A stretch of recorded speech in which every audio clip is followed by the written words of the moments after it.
Kejaksaan Negeri Jakarta Selatan untuk keadilan dan kebenaran berdasarkan ketuhanan Yang Maha Esa. Replik penuntut umum atas pembelaan terdakwa dan penasihat hukum terdakwa Putri Chandrawati, perkara nomor PDM 246-JKTSL-10-2022. Prasangka didasarkan oleh kebenaran yang memungkinkan dan bertujuan untuk mencari bukti, karena keadilan tidak memihak kepada siapa-siapa. Keadilan hanya memihak kepada kebenaran. Majelis Hakim yang mulia, saudara penasihat hukum yang terhormat, dan pengunjung sidang yang kami hormati. Pertama-tama kami panjatkan puji syukur kehadirat Tuhan Yang Maha Esa atas karunia, taufik, dan hidayahnya kepada kita semua yang hadir di ruang persidangan ini, di mana pada hari ini Majelis Hakim memberikan kesempatan kepada kami selaku penuntut umum untuk menanggapi pledoi dari terdakwa Putri Chandrawati beserta penasihat hukumnya. Sebelum kami membacakan replik ini, perkenanlah kami menyampaikan rasa hormat dan ucapan terima kasih kepada Majelis Hakim yang menyidangkan perkara ini dengan tekun dan sungguh-sungguh dalam upaya menggali kebenaran material dari perkara ini, di mana Majelis Hakim telah memberikan kesempatan yang seluas-luasnya kepada penuntut umum untuk mengungkap fakta-fakta hukum yang ada. Demikian juga kami sampaikan ucapan terima kasih kepada tim penasihat hukum yang telah menunjukkan semangat, kesungguhan, ketekunan, dan kegigihannya dalam usaha turut serta menegakkan hukum, mencari kebenaran dan keadilan di dalam mendampingi kliennya, yaitu terdakwa Putri Chandrawati, hingga membuat pledoi mencapai 995 halaman. Suatu kenyataan bahwa di dalam persidangan ini terjadi perbedaan persepsi dan argumentasi antara penuntut umum dengan tim penasihat hukum atau terdakwa Putri Chandrawati dalam mengungkap fakta hukum. Hal tersebut kami nilai masih dalam batas-batas kewajaran sebagai manifestasi tanggung jawab masing-masing dalam menggali dan menemukan mutiara-mutiara kebenaran dan keadilan yang didambakan oleh seluruh rakyat Indonesia yang ditegakkan pada peradilan perkara ini. Kepada pengunjung sidang dan masyarakat yang kami hormati dan muliakan, tak lupa kami sampaikan penghargaan yang setinggi-tingginya dan terima kasih yang setulus-tulusnya apabila dalam replik atau tanggapan atas pledoi terdakwa Putri Chandrawati dan tim penasihat hukum akan terlihat adanya perbedaan pendapat, maka hal ini merupakan kewajaran sebagai insan hukum yang menjunjung tinggi keadilan berdasarkan hati nurani. Menjawab pendahuluan dalam pledoi tim penasihat hukum terdakwa Putri Chandrawati di tengah semrawut asumsi fakta persidangan harus menjadi alat pengoreksi. Kami penuntut umum membuka tanggapan kami dengan pernyataan, siapa di sini yang sebenarnya berasumsi dengan menggunakan alat bukti yang tidak tervalidasi dan tidak tercukupi. Kami serahkan kepada mata hukum, mata kebenaran, serta mata publik untuk menilainya. Memperhatikan isi nota pembelaan atau pledoi dari tim penasihat hukum terdakwa, pada pokoknya memohon kepada Majelis Hakim yang menyidangkan kami anggap dibacakan dan dibaca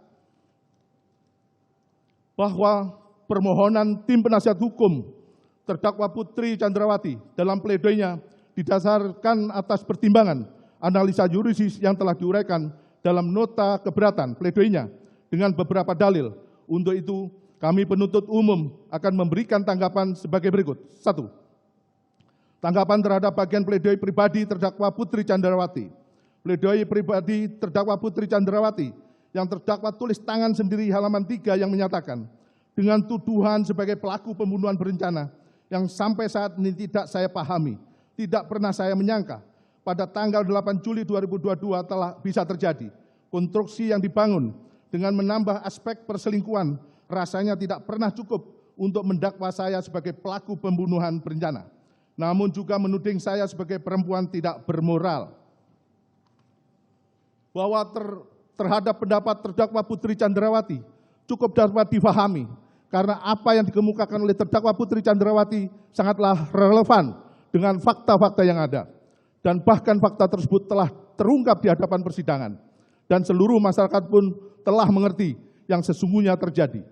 Berdasarkan fakta-fakta hukum yang terungkap di hadapan persidangan, bukan hal yang mengada-ngada, seperti yang dikemukakan oleh terdakwa, menyatakan menuding terdakwa Putri Chandrawati sebagai perempuan tidak bermoral. Karena pada nyatanya kalimat itu sama sekali tidak tertulis dalam surat tuntutan penuntut umum.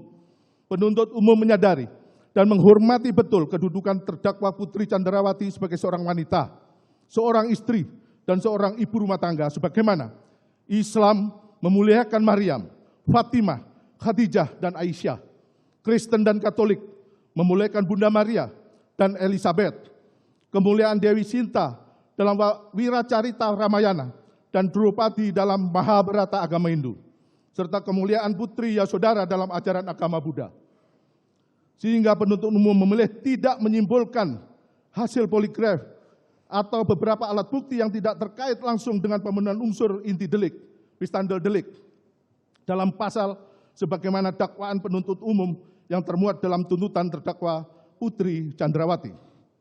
Penuntut umum hanya berdasarkan pada fakta hukum yang menunjukkan terdakwa Putri Candrawati adalah salah satu pelaku pembunuhan berencana. Meskipun terdakwa Putri Candrawati tidak memahami atau pura-pura tidak memahami apa itu pembunuhan berencana. Akan tetapi terdakwa Putri Candrawati melakukan karakter yang dipersyaratkan dengan pembunuhan berencana, yaitu menyampaikan cerita kepada saudara Ferdi Sambo berupa cerita jika terdakwa Putri Candrawati dilecehkan yang kemudian berubah menjadi cerita pemerkosaan. Lalu saudara Ferdi Sambo S membuat perencanaan dan bekerja sama dengan saksi Riki Rizal Wibowo, saksi Kuat Ma'ruf, dan saksi Richard Eliezer Budiang Lumiu untuk menghilangkan nyawa korban Nofriansah Yosua Huta Barat. Dan cerita pertama, peristiwa terjadi di rumah Duren 3 nomor 46, karena terdakwa Putri Candrawati dilecehkan oleh korban Nofriansah Yosua Huta Barat. Lalu cerita tersebut berpindah ke rumah Magelang dengan cerita kedua, dengan peristiwa terdakwa Putri Candrawati diperkosa oleh korban Nofriansah Yosua Huta Barat. Sehingga perubahan cerita-cerita tersebut seperti cerita bersambung, layaknya cerita yang penuh dengan khayalan yang kental akan siasat jahat. Akan tetapi namanya kejahatan yang memiliki sifat tidak ada yang sempurna dan pasti meninggalkan jejak, tidak dapat disembunyikan, sehingga peristiwa tersebut terbuka dengan terang benderang di hadapan persidangan ini yang menyatakan terdakwa Putri Candrawati sekira pukul 15.40 WIB tidak di rumah Saguling 3 nomor 29 bersama saksi Riki Rizal Wibowo, saksi Kuat Ma'ruf, saksi Richard Eliezer Budiang Lumiu, saksi Susi, dan korban Nofriansah Yosua Huta Barat. Lalu terdakwa Putri Candrawati setelah melakukan rutinitas tes PCR, kemudian naik ke lantai 3 bersama dengan saksi Kuat Ma'ruf untuk bertemu dengan saudara Ferdi Sambo yang sudah terlebih dahulu tiba di rumah Saguling 3 nomor 29. Lalu terdakwa Putri Candrawati menceritakan peristiwa Magelang pada saudara Ferdi Sambo, sehingga saudara Ferdi Sambo menyusun pembunuhan berencana dengan pembagian tugas terdakwa Putri Candrawati bersama saksi Riki Rizal Wibowo, saksi Kuat Ma'ruf, saksi Richard Eliezer Budiang Lumiu membawa korban Nofriansah Yosua Huta Barat ke rumah Duren 3 nomor 46. Dan saksi Richard Eliezer Budiang Lumiu dan saudara Ferdi Sambo bertugas menembak korban Nofriansah Yosua Huta Barat. Fakta tersebut diperoleh dari keterangan saksi Riki Rizal Wibowo, saksi Kuat Ma'ruf, dan saksi Richard Eliezer Budiang Lumiu. Sehingga dengan demikian, dalil dari terdakwa Putri Candrawati patut untuk dikesampingkan. Dilanjutkan.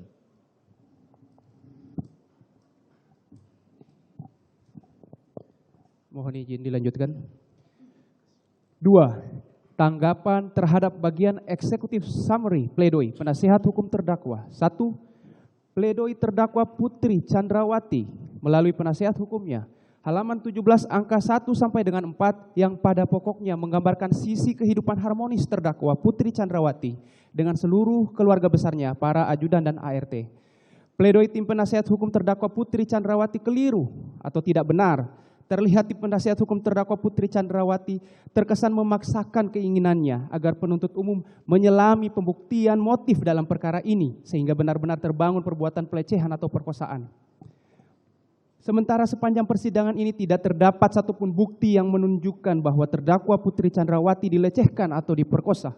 Jika tim penasihat hukum menghendaki motif tersebut seharusnya dari awal persidangan sudah mempersiapkan bukti-bukti valid tentang pelecehan dan pemerkosaan. Akan tetapi tim penasihat hukum yang merasa paling hebat dengan menunjukkan kehebatannya tidak mampu memperlihatkan bukti-bukti tersebut. Tim penasihat hukum hanya bermain dengan akal pikirannya agar mencari simpatik masyarakat Padahal simpati masyarakat itu dapat diperoleh dengan mudah jika terdakwa Putri Chandrawati mampu berkata jujur di hadapan persidangan yang panjang ini. Bahkan selama dalam persidangan, terdakwa Putri Chandrawati mempertahankan perilaku ketidakjujurannya yang didukung oleh tim penasihat hukum untuk tetap tidak berkata jujur demi tujuannya agar perkara ini tidak terbukti.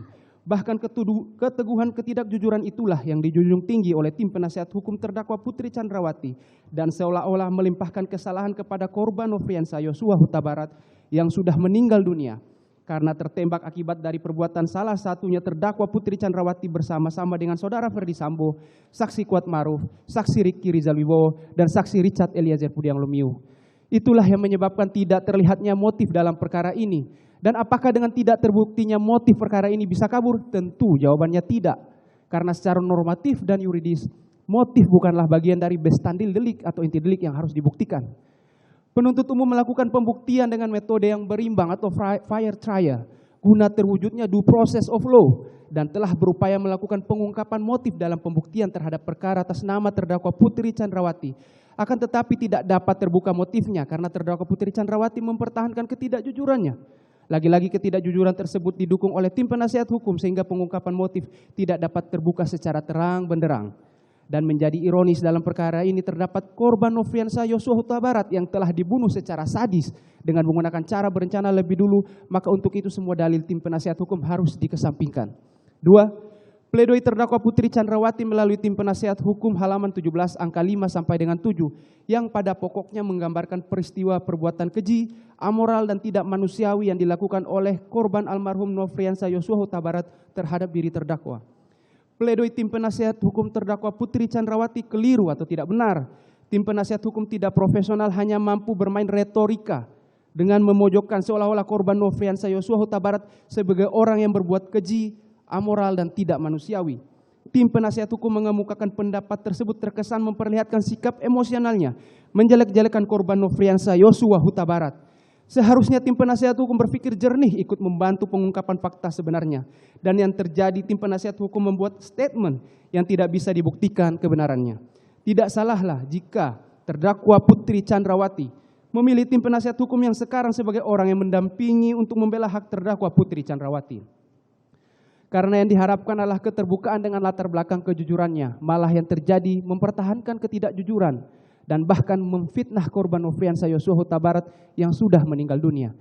Tim penasihat hukum tidak berpikir rasional untuk membantu terdakwa Putri Chandrawati dalam membela haknya, malah yang terjadi sebaliknya, yakni menjerumuskan terdakwa Putri Chandrawati ke alam ketidakjujuran. Menurut fakta yang terungkap dalam persidangan, terdakwa Putri Chandrawati telah secara sah dan meyakinkan bersama-sama dengan rencana terlebih dahulu membunuh korban Nofriansah Yosua Huta Barat yang dibuktikan dari keterangan saksi-saksi dan bukti-bukti yang mendukung perbuatan terdakwa Putri Chandrawati.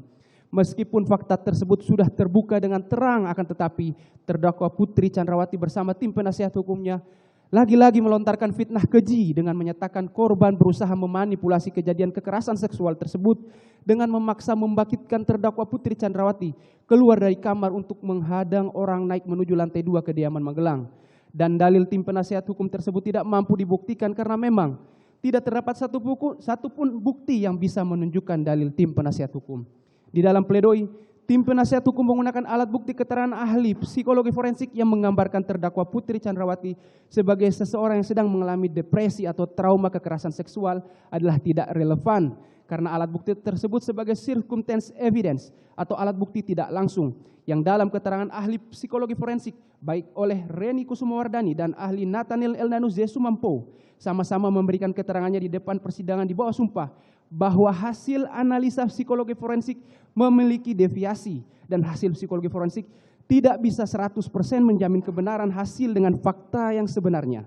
Hal tersebut bersesuaian dengan keterangan ahli kriminologi yaitu Prof. Dr. Muhammad Mustafa memberikan keterangannya di depan persidangan di bawah sumpah bahwa untuk membuktikan ada tidaknya suatu perbuatan kekerasan seksual atau pemerkosaan harus ada bukti ilmiah yaitu pemeriksaan forensik seperti jejak DNA berupa visum et repertum. Akan tetapi hal tersebut tidak dilakukan oleh terdakwa Putri Chandrawati karena berusaha menutupi dan mempertahankan ketidakjujurannya yang didukung oleh tim penasihat hukum. Berkenaan dengan hal tersebut maka dalil-dalil yang dikemukakan oleh tim penasihat hukum harus dikesampingkan. 3. Tanggapan tim penasihat hukum mengenai atas keterangan saksi dalam surat tuntutan penuntut umum. Poin A, adanya saksi yang tidak dihadirkan di dalam persidangan namun termuat dalam surat tuntutan. B, adanya BAP saksi yang dibacakan di persidangan tanpa alasan ketidakhadiran yang sah menurut pasal 162 ayat 1 KUHP. C, penuntut umum memanipulasi keterangan saksi, ahli dan terdakwa dalam surat tuntutan. D, penggunaan alat bukti yang tidak konsisten. E, penuntut umum menggunakan alat bukti yang didapat secara tidak sah. F, penuntut umum mendasarkan surat dakwaan dan surat tuntutan berdasarkan hanya pada satu keterangan saksi, Richard Eliezer Pudiang Lumiu. Tanggapan pledoi tim penasihat hukum terdakwa Putri Chandrawati keliru atau tidak benar. Adanya saksi yang tidak dihadirkan di dalam persidangan tetap dapat dimuat dalam surat tuntutan. Hal tersebut karena keterangan saksi yang termuat dalam surat tuntutan dan sewaktu dilakukan pemeriksaan di tingkat penyidikan memberikan keterangan di bawah sumpah. Dan karena keterangan saksi tersebut satu kesatuan termuat di dalam berkas perkara atas nama terdakwa Putri Chandrawati, yang mana di dalam surat tuntutan menjadi alat bukti surat. Karena itu menurut kami tim penasihat hukum tidak cermat dan tidak teliti dalam membaca surat tuntutan penuntut umum sehingga saksi-saksi yang nyata-nyata dihadirkan oleh penuntut umum tidak termuat dan tidak dijadikan sebagai pertimbangan dalam membuat terang peristiwa pembunuhan berencana yang dilakukan oleh terdakwa Putri Chandrawati. Bersama-sama dengan saudara Ferdi Sambo, saksi Richard Eliezer Pudiang Lumiu, saksi Riki Rizal Wibowo, dan saksi Kuat Maruf, yang mana tim penasihat hukum terdakwa Putri Chandrawati telah menyampaikan keterangan saksi-saksi yang telah dihadirkan di persidangan sebagaimana telah terurai di dalam surat tuntutan penuntut umum. Terhadap saksi yang dibacakan di hadapan persidangan juga telah memenuhi syarat untuk dibacakan karena para saksi pada tingkat penyidikan sebelum memberikan keterangan terlebih dahulu dilakukan penyumpahan sebagaimana berita acara penyumpahan yang dibacakan di hadapan persidangan sebelum pembacaan keterangan para saksi, dan para saksi juga telah dipanggil secara patut namun yang bersangkutan tidak dapat hadir sehingga dimohonkan untuk dibacakan, dan saat dibacakan tim penasihat hukum juga tidak berkeberatan sehingga keterangan yang termuat dalam surat tuntutan dapat diakui kebenarannya, dan terdakwa Putri Chandrawati juga tidak keberatan atas keterangan tersebut. Terhadap keterangan memanipulasi, tim penasihat hukum terdakwa Putri Chandrawati terlalu mengada-ngada karena pada nyatanya para saksi selain mengakui keterangan yang telah diberikan di BAP saat diperiksa pada tingkat penyidikan, para saksi juga menerangkan kembali di hadapan persidangan setelah meletakkan sumpah dan keterangan tersebut merupakan fakta hukum yang dapat diakui kebenarannya. Demikian juga dengan para ahli sebelumnya telah memberikan keterangan saat penyidikan yang sebelumnya dilakukan penyumpahan berdasarkan berita acara penyumpahan, dan saat memberikan keterangan para ahli terlebih dahulu meletakkan sumpah sebelum memberikan keterangan, dan para ahli juga tegas menyatakan bahwa keterangan yang ada dalam BAP dalam berkas perkara mencakup keterangan sebagaimana keterangan yang ahli berikan dalam persidangan. Terhadap alat bukti, tim penasihat hukum terdakwa Putri Chandrawati juga mengada-ngada seolah memperlihatkan ketidakprofesionalnya karena pada nyatanya semua alat bukti sebagaimana pasal 184 KUHP yang dikemukakan oleh penuntut umum di hadapan persidangan nyata-nyata tetap konsisten dan tidak ada yang berubah. Lagi-lagi tim penasihat hukum terdakwa Putri Chandrawati memperlihatkan ketidakprofesionalannya dalam mempertahankan hak kliennya sehingga menyatakan alat bukti yang dikemukakan oleh penuntut umum adalah alat bukti yang tidak sah. Padahal nyata-nyata para saksi mengangkat sumpah sebelum memberikan keterangan. Demikian juga halnya dengan ahli serta petunjuk yang ada, dan terdakwa Putri Chandrawati saat memberikan keterangan mulai dari penyidikan sampai memberikan keterangan di hadapan persidangan didampingi oleh tim penasihat hukum sehingga keterangannya merupakan keterangan yang benar dan merupakan fakta hukum yang diakui kebenarannya. Dan terhadap barang bukti yang dihadirkan di persidangan adalah barang bukti yang sah karena barang bukti tersebut kesemuanya telah dilakukan penyitaan dan telah ditetapkan dalam penetapan penyitaan oleh pengadilan negeri yang berwenang, sehingga barang bukti itu pun merupakan barang bukti yang sah. Terhadap surat dakwaan dan surat tuntutan yang berdasarkan keterangan saksi Richard Eliezer Pudiang Lumiu, lagi-lagi tim penasihat hukum terdakwa Putri Chandrawati memperlihatkan sikap yang tidak profesional dan bahkan tidak mampu mempertahankan hak lainnya, yakni terdakwa Putri Chandrawati. Bahkan tim penasihat hukum ikut berkontribusi dalam mempertahankan kebohongan yang dibangun oleh terdakwa Putri Chandrawati. Sudah jelas dan nyata serta sudah tidak dapat terbantahkan lagi sebuah fakta hukum bahwa terdakwa Putri Chandrawati turut serta melakukan persiapan perencanaan sejak di rumah Magelang, rumah Saguling 3 nomor 29, hingga pelaksanaan eksekusi di rumah Duren 3 nomor 46. Keterangan tersebut merupakan keterangan yang diperoleh dari saksi Riki Rizal Wibowo, saksi Kuat Maruf, dan saksi Richard Eliezer Pudiang Lumiu yang membuat terang peristiwa pembunuhan berencana terhadap korban Nofriansah Yosua Huta Barat. Hal tersebut juga secara nyata dan pasti diakui oleh tim penasihat hukum. Hanya saja tim penasihat hukum terdakwa Putri Chandrawati berusaha untuk tidak mau tahu dan bahkan berusaha untuk memberikan masukan kepada terdakwa Putri Chandrawati demi kepentingan terdakwa Putri Chandrawati dengan tujuan agar perkara tersebut tidak terungkap secara terang. Bahkan tim penasihat hukum juga ikut proaktif saat dilakukan rekonstruksi baik saat penyidikan maupun saat pemeriksaan lapangan yang dihadiri oleh Ketua Majelis Hakim yang memimpin penanganan perkara ini, sehingga patut diduga bahwa peristiwa tersebut nyata-nyata sangat dipahami oleh tim penasihat hukum terdakwa Putri Chandrawati. 4. Tanggapan penasihat hukum mengenai penggabungan unsur dengan sengaja dan dengan rencana terlebih dahulu. Tim penasihat hukum terdakwa Putri Chandrawati lagi-lagi tidak profesional karena tidak paham dalam menguraikan unsur-unsur pasal yang sudah termuat secara limitatif dalam perundang-undangan secara nyata dan tegas dalam pasal 340 KUHP dengan unsur yaitu barang siapa, B. dengan sengaja dan dengan rencana terlebih dahulu, C. merampas nyawa orang lain. Bahwa di dalam surat tuntutan dari halaman 463 sampai dengan 508 penuntut umum sudah jelas dan tegas menguraikan rangkaian fakta perbuatan terdakwa Putri Chandrawati yang telah melakukan kesengajaan sebagai maksud, offset al-okme, dan dengan rencana terlebih dahulu yaitu bersama-sama dengan pelaku lainnya Saudara Ferdi Sambo, saksi Richard Eliezer Pudiang Lumiu, dan saksi Ricky Rizal Wibowo, saksi Kuatmaruf menghendaki matinya korban Nofriansah Yosua Huta Barat. 5. Tanggapan penasihat hukum bahwa terdakwa adalah korban kekerasan seksual. Penasihat hukum terdakwa Putri Chandrawati sangat tidak profesional menyatakan terdakwa Putri Chandrawati adalah korban kekerasan seksual yang dilakukan oleh korban Nofriansah Yosua Huta Barat. Dalil penasihat hukum tersebut tidak didukung alat bukti di persidangan. Dalil kekerasan seksual atau pemerkosaan bukan peristiwa yang benar terjadi. Dalil-dalil kekerasan seksual atau pemerkosaan hanyalah khayalan tim penasihat hukum yang berkolaborasi dengan terdakwa Putri Chandrawati dengan tujuan agar terdakwa Putri Chandrawati bisa dibebaskan dari perbuatan pembunuhan berencana ini.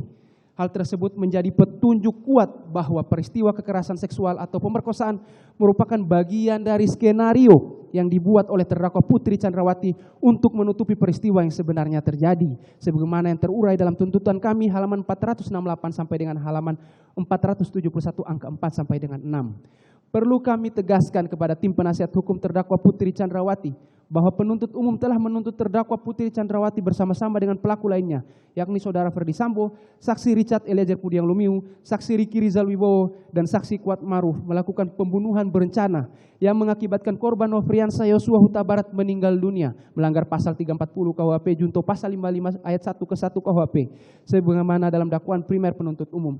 Bukan tindak pidana pelecehan seksual, sebagaimana yang dimaksud oleh tim penasihat hukum terdakwa Putri Chandrawati, sehingga dalilnya harus dikesampingkan. Demikian dilanjutkan.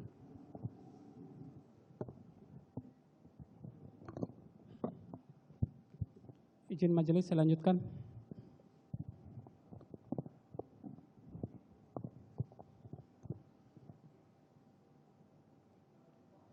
Tanggapan penasihat hukum mengenai terdakwa menjalankan kewajiban moral sebagai istri saat menyampaikan pada suaminya tentang kejadian kekerasan seksual yang menimpanya.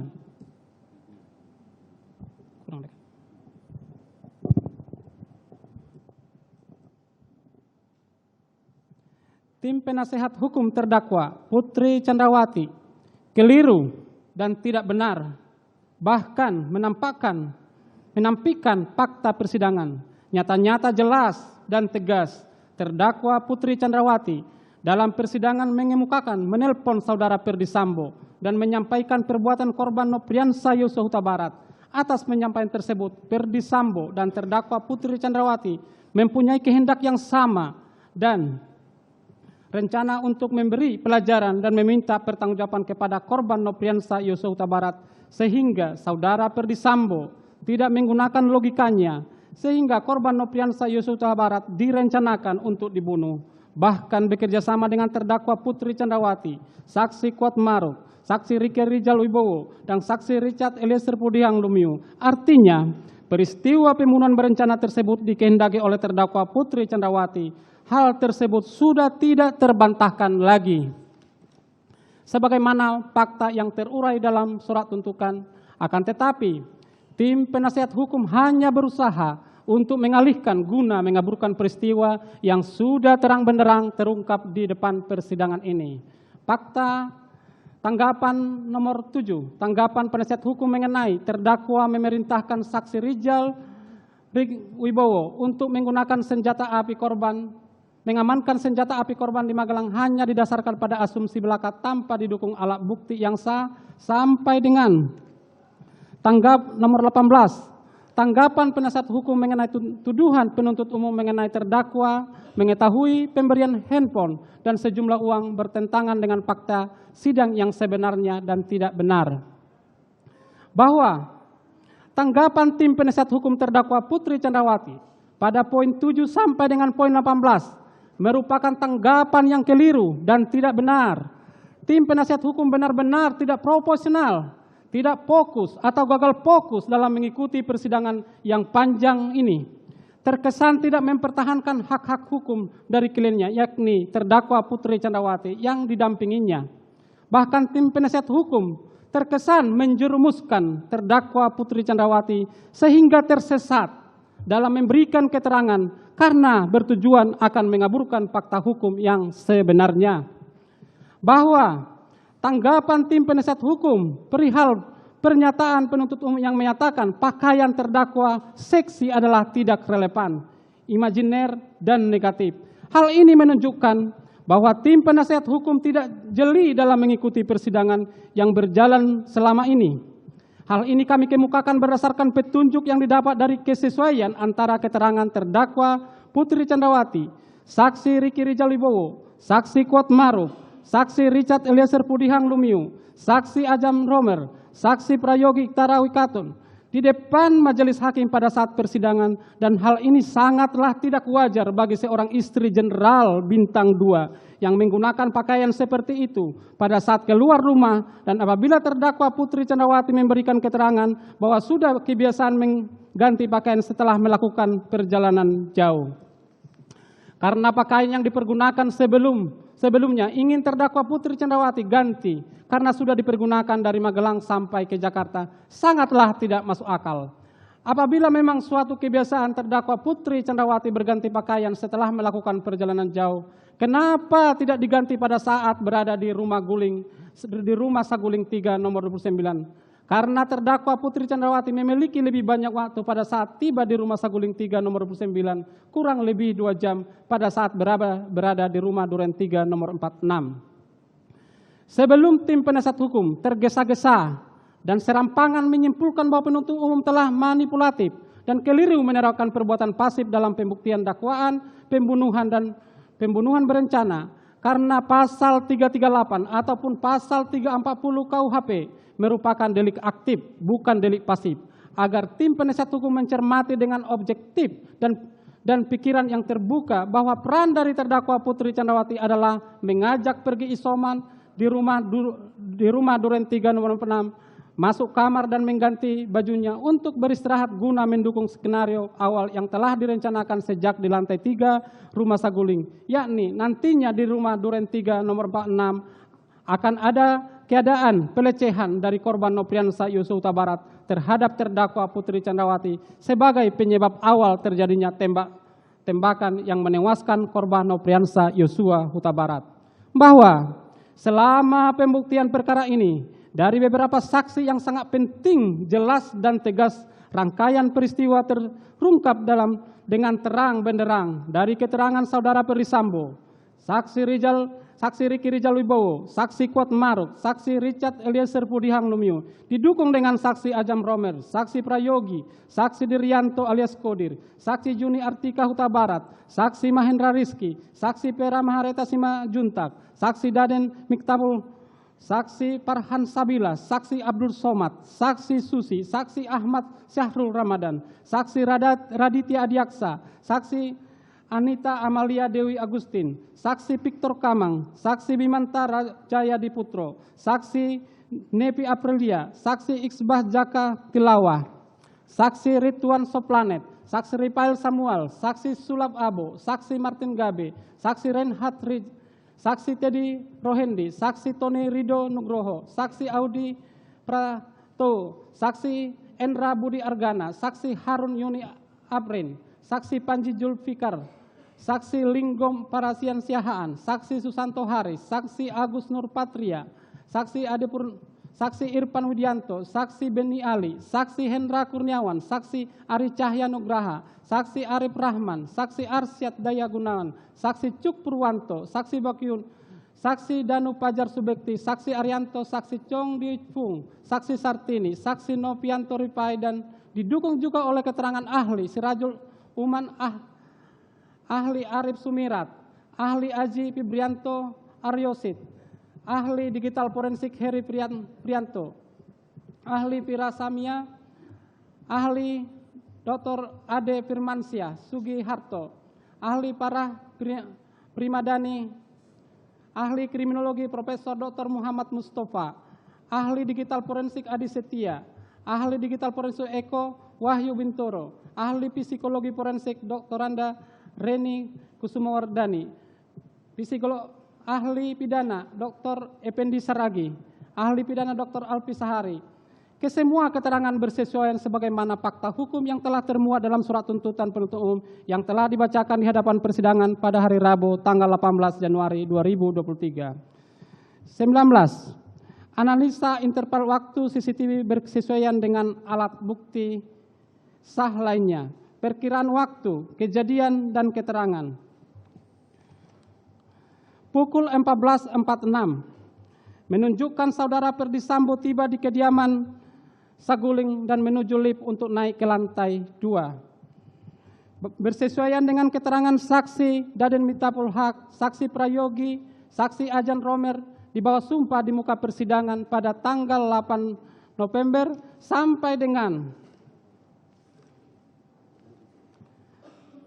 halaman 22 pukul 16.26 menunjukkan saudara Ferdi Sambo turun ke lantai 1 untuk menghadiri undangan badminton di Sawangan. Bersesuaian dengan keterangan saksi Prayogi Iktara, saksi Ajan Romer, dan saksi Farhan Sabila di bawah sumpah di muka persidangan tanggal 8 November 2022. CCTV Komplek Duren 3 pada pukul 17.07 menunjukkan terdakwa Putri Candrawati dan rombongan tiba di rumah Duren 3. Bersesuaian dengan keterangan saksi Riki Rijal Wibowo, saksi Richard Eliezer Pudiang Lumiu, dan saksi Kuat Ma'ruf di bawah sumpah di muka persidangan sampai dengan pukul 17.10 terdakwa Ferdi Sambo turun dari mobil dan terlihat dengan jelas tidak pakai sarung tangan. Bersesuaian dengan keterangan saksi Prayogi Iktara dan saksi Ajan Romer di bawah sumpah di muka persidangan tanggal 8 November 2022. Pada bagian analisa interval waktu CCTV, kami penuntut umum pada umumnya tetap sebagaimana yang telah diuraikan pada analisa fakta dan analisa yuridis tuntutan. Hanya satu hal yang kami tekankan terkait bagian perkiraan CCTV di kediaman Saguling depan lift pukul 15 menunjukkan terdakwa Putri Candrawati naik lift menuju lantai 3 bersama dengan saksi Kuat Ma'ruf. Perlu dicermati bahwa terkait rekaman adegan ini awalnya dalam persidangan sebelum adanya pemeriksaan ahli digital forensik yang menerangkan rekaman CCTV rumah Saguling tersebut bahwa terdakwa Putri Candrawati maupun saksi Kuat Ma'ruf mengatakan tidak pernah bertemu di lantai 3 rumah Saguling 3 nomor 29. Namun rekaman ini menunjukkan secara jelas bahwa terdakwa Putri Candrawati secara aktif memanggil saksi Kuat Ma'ruf untuk ikut bersamanya naik ke lantai 3 yang merupakan ruang privasi terdakwa Putri Candrawati dan Ferdi Sambo untuk para ajudan atau ART tidak pernah sampai ke lantai 3 kecuali dipanggil atau diperintah langsung oleh terdakwa Putri Candrawati maupun saudara Ferdi Sambo. Hal ini bersesuaian dengan keadaan yang dialami oleh saksi Richard Eliezer Pudiang Lumiu yang saksi Riki Rijal Wibowo, maka keberadaan saksi Kuat Ma'ruf disimpulkan oleh kami diajak oleh terdakwa Putri Candrawati ke lantai 3 rumah Saguling 3 nomor 9 untuk membahas hal yang serupa yakni perencanaan pembunuhan terhadap korban Nopriansa Yosua Barat yang sudah disusun secara matang sebelumnya oleh saudara Ferdi Sambo. 20. Tanggapan penasihat hukum mengenai keterangan saksi Richard Eliezer tidak konsisten pada berbagai tingkat pemeriksaan sehingga tidak kredibel dan tidak layak dipercaya. Tim penasihat hukum terdakwa Putri Candrawati benar-benar tidak profesional dalam fakta persidangan saat peristiwa penembakan mulai dari direncanakan peristiwa pembunuhan berencana di rumah Saguling nomor 329 di lantai 3 hingga pelaksanaan eksekusi terhadap korban Nopriansa Yosua Huta Barat di rumah Duren 346 yang terlihat langsung hanyalah Saudara Ferdi Sambo, Saksi Richard Eliezer Pudihang Lumiu, Saksi Riki Rijal Wibowo, Saksi Kuat Maruf, dan terdakwa Putri Candrawati yang mengetahui secara pasti peristiwa tersebut. Akan tetapi, terdakwa Putri Candrawati sebagai orang yang turut serta melakukan pembunuhan berencana terhadap korban Nopriansa Yosua Huta Barat berusaha untuk mengaburkan fakta dengan cara tidak berterus terang atau tidak jujur. Hal tersebut didukung oleh tim penasehat hukum dalam membela kepentingan terdakwa Putri Candrawati dan Saudara Ferdi Sambo. Keterangan Saksi Riki Rijal Wibowo dan Saksi Kuat Maruf yang dijadikan landasan oleh tim penasehat hukum merupakan keterangan yang tidak dapat diakui kebenarannya sehingga patut untuk dikesampingkan karena keterangannya mengandung ketidakjujuran dan merupakan pengikut setia terdakwa Putri Candrawati dan Saudara Ferdi Sambo. Terbukti, tim penasehat hukum terdakwa Putri Candrawati, Saudara Ferdi Sambo, dan tim penasehat hukum Saudara Saksi Riki Rijal Wibowo, Saksi Kuat Maruf adalah tim penasehat hukum yang sama dan mempunyai satu pemikiran yang sama sehingga tidak dapat diakui kebenarannya dan patut untuk dikesampingkan. 21. Tanggapan penasehat hukum mengenai mayoritas ahli yang dihadirkan oleh penuntut umum tidak membaca berkas perkara dan hanya berdasarkan kronologis terbatas yang diberikan oleh penyidik. Tanggapan tim penasehat hukum terdakwa Putri Candrawati pada poin ini sangat keliru dan tidak benar. Para ahli dalam hal ini sudah tepat dalam keterangannya dan apa yang dikemukakan adalah pendapat yang berdasarkan keahlian dan kompetensinya. Para ahli tidak mengada-ngada dalam memberikan pendapatnya.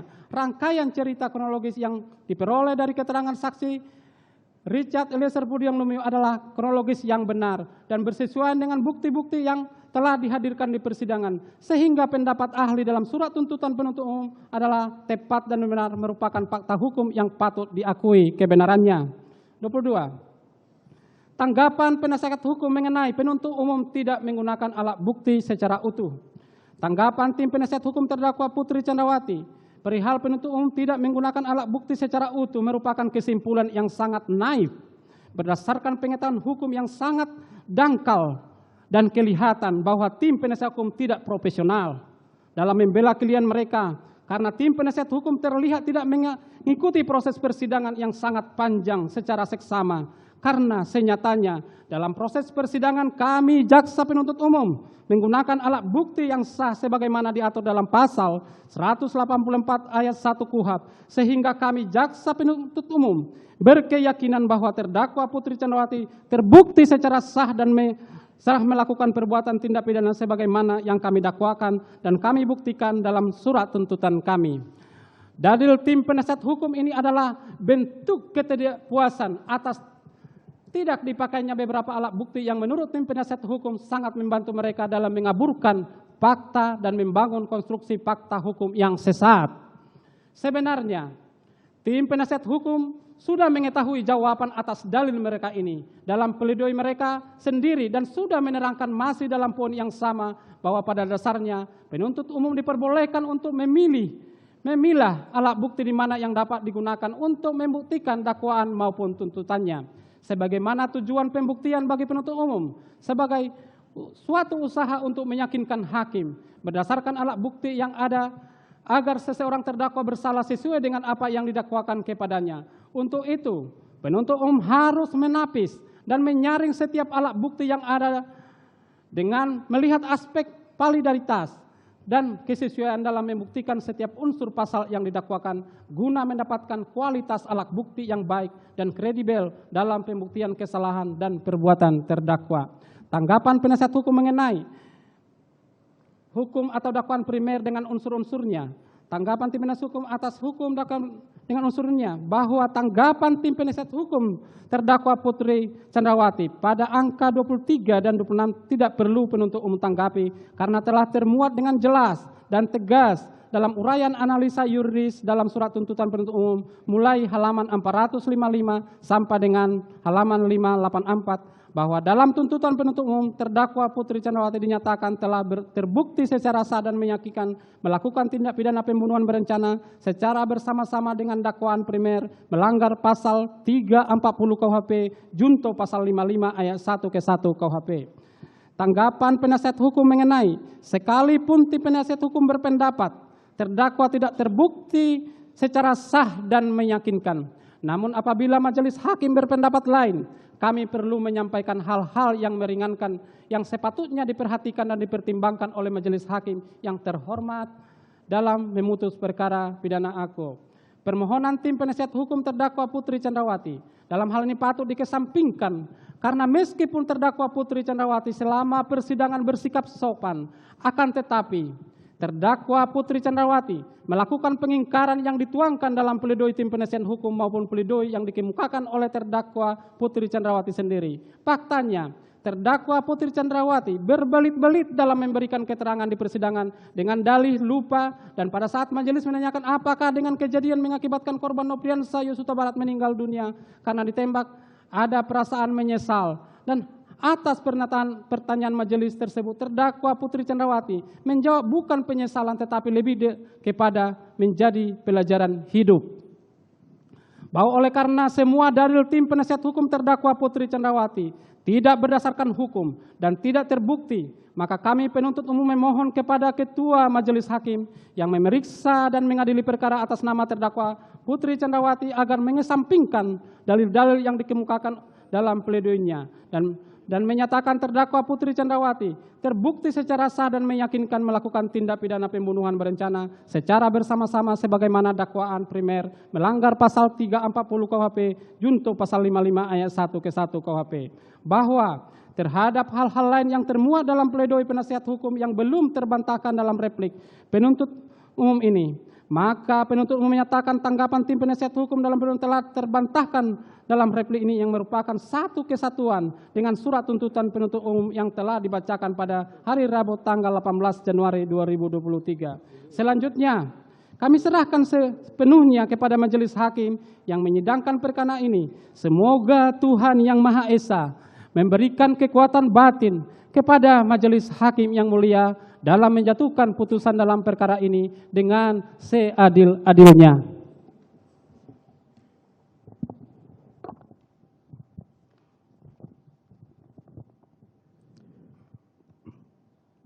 Berdasarkan keseluruhan uraian tersebut di atas, kami penuntut umum dalam perkara ini berpendapat bahwa nota pembelaan terdakwa Putri Candrawati beserta tim penasihat hukumnya haruslah dikesampingkan. Selain itu, uraian-uraian pledoi tersebut tidaklah memiliki dasar yuridis yang kuat yang dapat digunakan untuk menggugurkan tuntutan penuntut umum. Berdasarkan hal tersebut di atas, penuntut umum memohon kepada majelis hakim yang memeriksa dan mengadili perkara ini untuk 1. Menolak seluruh pledoi dari tim penasihat hukum terdakwa Putri Candrawati dan pledoi dari terdakwa Putri Candrawati. 2. Menjatuhkan putusan sebagaimana diktum tuntutan penuntut umum yang telah dibacakan pada hari Rabu tanggal 18 Januari 2023. Demikian replik penuntut umum atas pledoi dari tim penasihat hukum terdakwa Putri Candrawati dan pledoi terdakwa Putri Candrawati yang telah kami bacakan dalam persidangan hari ini, Senin, tanggal 30 Januari 2023. Selanjutnya, kami menyerahkan sepenuhnya kepada majelis hakim yang mulia untuk memutuskan perkara ini dengan seadil-adilnya. Sekian, terima kasih.